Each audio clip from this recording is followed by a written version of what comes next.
ভাই রামায়ণের ট্রেলার তোমরা অনেকে দেখে ফেলেছো এবং দুধর্ষ নজর কেড়েছে আমার কাছে রাবণ রূপে ইয়াশ। রণবীর কাপুরকেও ভালো লাগছে, সেও একজন ভালো অভিনেতা, সেটা আমি মনে করি। কিন্তু এখানে যদি চোখ বুঝে কাউকে প্রশংসা করা যায় সেটা হচ্ছে ইয়াশ। তবে এই যে রাবণ, যশের পাশাপাশি আরো এখানে নজর কাড়ার একটা ব্যাপার আছে। সানি দিয়াল হনুমান রূপে এই পর্বে দেখা যায়নি ট্রেলারটা, পরে কোনো ট্রেলারে হয়তো দেখা যাবে, সেখানে একটা সারপ্রাইজ হয়তো আমাদের জন্য থাকতে চলেছে।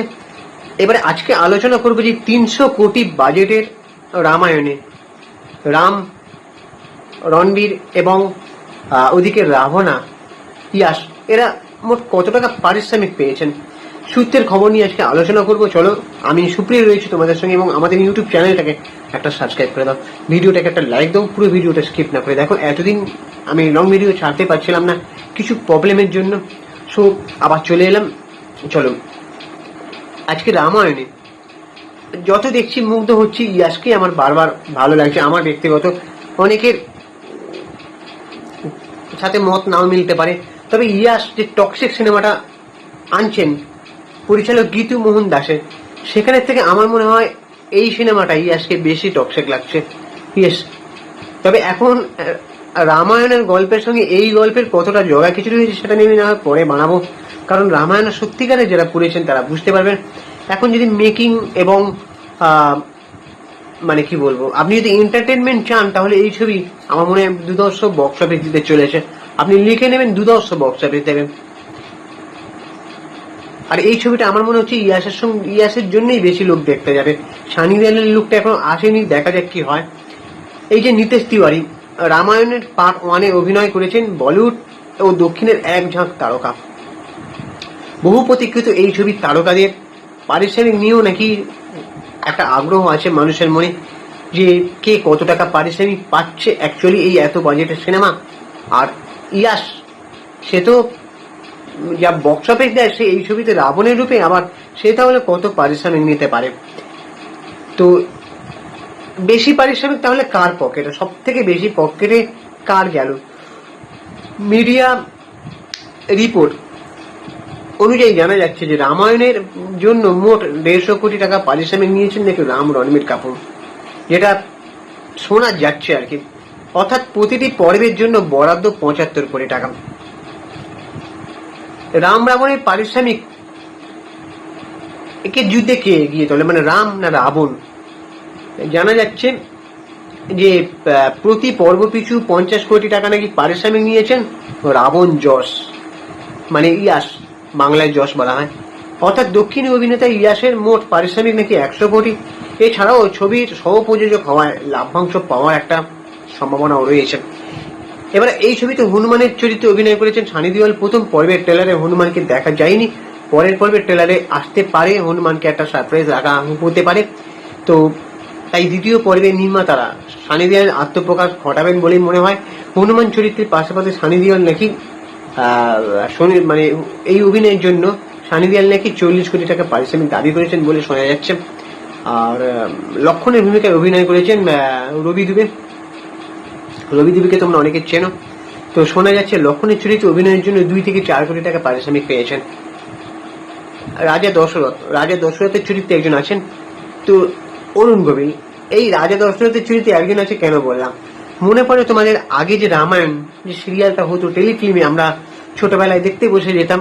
যারা 90s কিড তারাই কিন্তু একমাত্র জানেন, যে যারা 90s জন্মগ্রহণ করেছে তারা জানে যে বাবা মার বকুনি খেয়ে হলেও, বা মানে যাদের ঘরে টিভি ছিল না তারা অন্য লোকের ঘরে গিয়ে উঁকি মারতে যাবে। তো সেই অরুণ গোবিল, সব থেকে নির্মাতারা ভালো কাজ করেছে অরুণ গোবিলকে এই ছবিতে কাস্ট করে, বুদ্ধিমানের কাজ করেছে। তো প্রবীণ অভিনেতা অরুণ গোবিল, যিনি দর্শকের কাছে রাম হিসেবেই সকলের কাছে পরিচিত ছিলেন, একটা সময় একটা মাস ছিলেন। তো ভগবান রামের ভূমিকায় অভিনয় করে খ্যাতি অর্জন করা সেই অরুণ গোবিলকে নিতেশ তিওয়ারির রামায়ণে দেখা যাবে দশরথের চরিত্রে। ইয়েস, তার পারিশ্রমিক পায় নাকি 2.5 কোটি টাকা শোনা যাচ্ছে। তবে বিষয়টা এখনো নাকি মানে কনফার্ম নয়, যতটাই সূত্রের খবর শোনা যাচ্ছে। সুপর্ণকার ভূমিকায় দেখা যাবে রাকুল পিতকে তোমরা দেখেছো, এত বেশ ভালো লাগছে। এই বাকি চরিত্রদের পারিশ্রমিকের মতো তিনি নাকি 2 কোটি টাকা পারিশ্রমিক নিয়েছেন। যদিও কোনো তারকাই এখনো পর্যন্ত মানে পারিশ্রমিক নিয়ে পুরো স্পষ্ট কথা কোথাও বলেননি। রামায়ণে আরেকজন আছেন কৈকেয়ী, তিনি অভিনয় করেছেন মানে কৈকেয়ী চরিত্রে অভিনয় করেছেন লারা দত্ত, যিনি নাকি 3 কোটি টাকা পারিশ্রমিক পেয়েছেন বলে সূত্রের খবর। আর রামায়ণে বিভীষণের চরিত্রে তোমরা দেখতে পেয়েছো, কিছুটা ঝলক দেখা গেছে বিবেক ওবেরয়কে। তো বিবেক ওবেরয়কে এই চরিত্রের জন্য নাকি 1 টাকাও পারিশ্রমিক নেননি বলে বিনা পারিশ্রমিকে কাজ করার সিদ্ধান্ত নিয়েছিলেন, এবং সেই সিদ্ধান্তকে কুনে জানিয়েছেন অনুরাগীরা। তবে এটা মনে হয় না, এটা এত বড় বাজেটের ছবি তিনি পারিশ্রমিক হয়তো নেবেন, পারিশ্রমিক পরে হয়তো নেবেন বা নিয়েছেন। দেখো, পারিশ্রমিক ছাড়া তো কেউ কাজ করে না। একটা প্রজেক্ট সেটা বানাচ্ছেন মানুষ, সেটার প্রতি উৎসাহ ভালোবাসা থাকতে পারে, কিন্তু পারিশ্রমিক ছাড়া কোনো কথা হয় না। তবে এটা সূত্রের খবর যা বলছে আমি সেটা বললাম। তো সাই পল্লবী, যিনি সীতা চরিত্রে বেশ নজর কেড়েছেন, সেই নীতিশ তিওয়ারির রামায়ণের সীতার চরিত্রে যাকে দেখা যাচ্ছে সাই পল্লবী, কদিন আগে এই সাই পল্লবীকে আমাদের কলকাতার হাওড়া ব্রিজে দেখছিলাম শুটিং করতে আসতে, এবং ইভেন এখনো পর্যন্ত মানে শুটিং করছেন বেশ কিছু কিছু অঞ্চলে, ধর্মতলা থেকে শুরু করে বিভিন্ন জায়গায়, বিজয় সেতুপতির সঙ্গে। তো এই সাই পল্লবী একদিকে কলকাতায় আমাদের এখানে তার শুটিং বেশ জনপ্রিয় হয়েছে আনাচে কানাচে, আর এদিকে রামায়ণে তার নজর কাড়া অভিনয়, মানে কিছু ঝলক আমরা দেখতে পাচ্ছি যে একটা বিগ বাজেটের ছবিতে সাই পল্লবী। তো সেই সীতা চরিত্রের জন্য তিনি নাকি 12 কোটি টাকা পারিশ্রমিক পাচ্ছেন বলে সূত্রের খবর। তবে এগুলো চূড়ান্ত নয়, এগুলো সূত্রের খবর। তো আজ যাই হোক, রামায়ণ, আমি আসল গল্পটা নিয়ে কিছু আলোচনা আমি পরে ভিডিওতে করব। তবে এই রামায়ণ মানে একটা ইন্টারেস্ট মানুষের মনে জুগিয়েছে। দেখো, আজকে সিনেমার ধরনটা না পাল্টে গেছে, অনেকটা পাল্টে গেছে।